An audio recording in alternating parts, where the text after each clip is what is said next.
Good morning বন্ধুরা, আশা করি তোমরা সবাই ভালো আছো। তো আজ কিন্তু সকালবেলায় উঠে সকালবেলা কি ভোরবেলার থেকে দেখছি রৌদ্র মানে পুরো উঠে গিয়েছে, আর এত তাপটা মানে চোখে লাগছিল। তো মেয়ে যাচ্ছে স্কুলে, তারপরে বিছনাটা তুলে আমি কিন্তু সকালবেলায় কিন্তু উঠে কিন্তু আমার সেই মানে খিদে পেয়ে যায়, না খেয়ে আমি থাকতে পারি না বেশিক্ষণ, নালে না আমার না মনে হচ্ছে কি যে পুরো গ্যাসের ব্যথা উঠছে, কীরকম লাগছে। তার জন্য কিন্তু এই যে আজ খাবো আস্তা পাস্তা, কিন্তু আমার এটা খেতে একদম ভালো লাগে না। মেয়েকে টিফিনে বানিয়ে দিয়েছি, তো আজ রুটি বানাইনি। মেয়ে সকালবেলা বিস্কুট আর হরলিক্স খেয়ে স্কুলে গিয়েছে। তো মেয়ে যাওয়ার পরেই বিছনাটা থেকে তুলে আমি খেতে বসেছি। তো কোনো রকম মানে কি খিদের চোটে না ঢুকাচ্ছি মুখে, কিন্তু এটা খেয়ে কিন্তু আমার শান্তি লাগছে না। আমি কিন্তু মুখের টেস্টে মানে কি মুখে আমার পাস্তার টেস্ট লাগে না, খাচ্ছি খালি পেটটা ভরার জন্য। তো এই দেখো দুপুরবেলা রান্না করছি আঁশ শাকের মানে ভাজা করছি। পাঁচ শাক ভাজাটা তাও আমার একটু ভালো লাগে, কিন্তু পাঁচ শাকের ঝোলটা আমার কিন্তু ভালো লাগে না। হ্যাঁ, আমার ননদ বড় ননদ মানে গ্রামের বাড়ি, তো যখন পাঁচ শাক পাঠায় বা নিয়ে আসে, ওই পাঁচ শাকের ঝোলটা কিন্তু খেতে খুব টেস্ট হয়, একদম মানে তিতা হয় না, কিন্তু পিছলাটা একটু বেশি হয়। তো দুপুরবেলায় তো স্নান করে খাওয়া দাওয়া করে সব পূজা টুজা দেওয়া হয়ে গেছে। এখন যাচ্ছি বৌদির ঘরে। বৌদির ঘরে কেন যাচ্ছি সেটাও, বৌদির ঘর আর আমার ঘর কিন্তু পাশাপাশি একদম লাগালাগি। তো বৌদি ঘরে এসেছি জানলার সামনে, তো নিশানকে দেখছি মাইক নিয়ে এখানে গান শুরু করে দিয়েছে। জানি না কোনো গান শোনা যায় কি না, মানে বুঝতে পারছি না।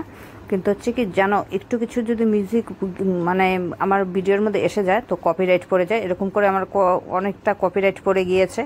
আর এই যে বৌদির দিদি ঠাকুরের কাজ করছে, মানে এখানে হচ্ছে শিবচর্চা।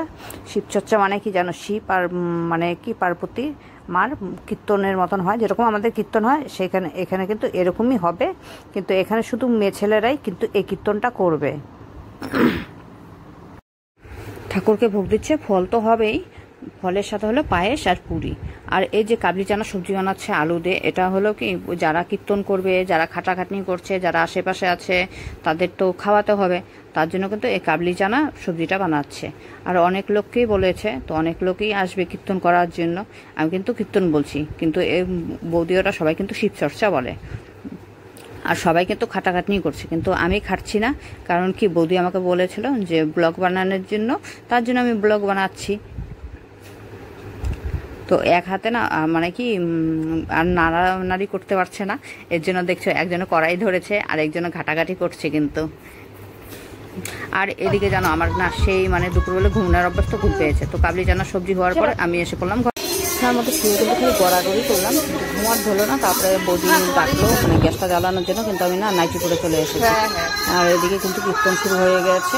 আর এই দেখো বৌদির গেট এটা, আর আমার ওয়ালে মানে এটা হলো বড় ঘরের, আর এটা হলো স্টোর রুমের। তো নাইটি পরেই কিন্তু আমি চলে এসেছি। এখন আমি ড্রেসটা চেঞ্জ করলাম, ড্রেসটা চেঞ্জ করে আবার যাচ্ছি। আর মেয়ে কিন্তু ঘরের মধ্যে মানে একাই শুয়ে আছে, বাইরে দিয়ে আটকিয়ে এসেছি।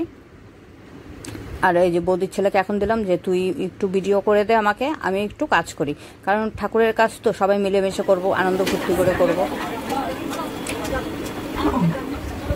আমরা কিন্তু মানে মিলেমিশে আনন্দ ফুর্তি করে কাজ করতে কিন্তু খুবই ভালোবাসি, সবাই একসাথে। তো দেখতেই পাচ্ছ এখানে সবাই কাজ করছিল। আর দেখো এখন কীর্তন শেষ হয়ে গেছে। আর মানে আমি ভালো মতন আরও ভিডিও করতে পারিনি জানো, মাঝখানে না আমার মোবাইলটা না মানে খুব হ্যাং করছিল, গরম হয়ে গেছিলো। তো ভিডিও করার পর অনেকক্ষণ তারপরে আর মানে ক্যামেরা অন করলেই তো বন্ধ হয়ে যাচ্ছে, তার জন্য আমি কিন্তু কিছুক্ষণ ভিডিও করতে পারিনি, মোবাইলটাও ডিস্টার্ব করছে। তো কীর্তন হওয়ার পরে এখানে কিন্তু মানে খাওয়ার কথা কী বলবো, ভজন বলছি, সবাই ভজন করছে। তো আজকের মতন ব্লগটা আমি এখানেই শেষ করলাম। তোমাদের যদি পছন্দ হবে অবশ্যই লাইক করবে, কমেন্ট করবে, শেয়ার করবে, সাবস্ক্রাইব করবে। Good night.